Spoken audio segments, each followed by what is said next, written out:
Tonight, I joined with many colleagues across the Parliament for the launch of the National Roundtable report by the Breast Cancer Network Australia.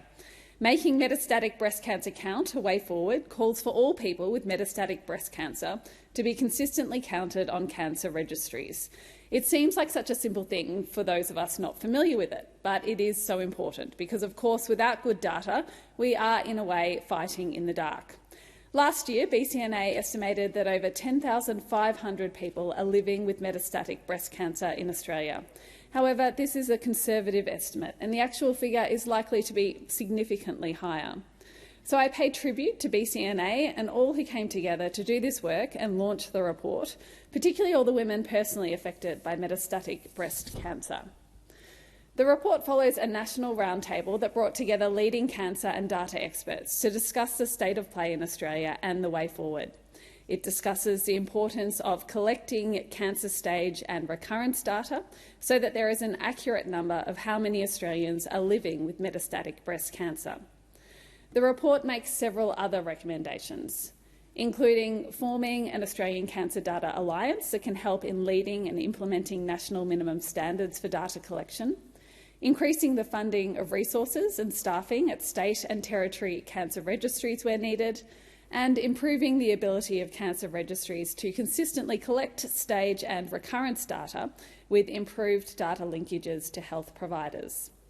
As Professor Sanchia Aranda, who helped lead much of this work, has said, Australia's approach has traditionally seen data as a risk to be managed rather than an asset to be leveraged.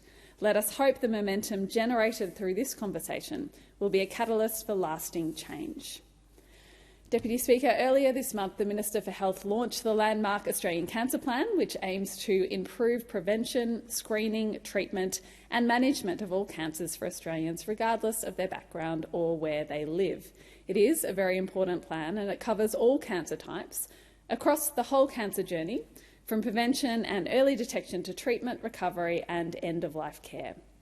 Pleasingly, there is good alignment between this cancer plan and the BCNA report launched tonight, particularly with the cancer plan also including aims on cancer control infrastructure supported by advancing the application of technology, research and data.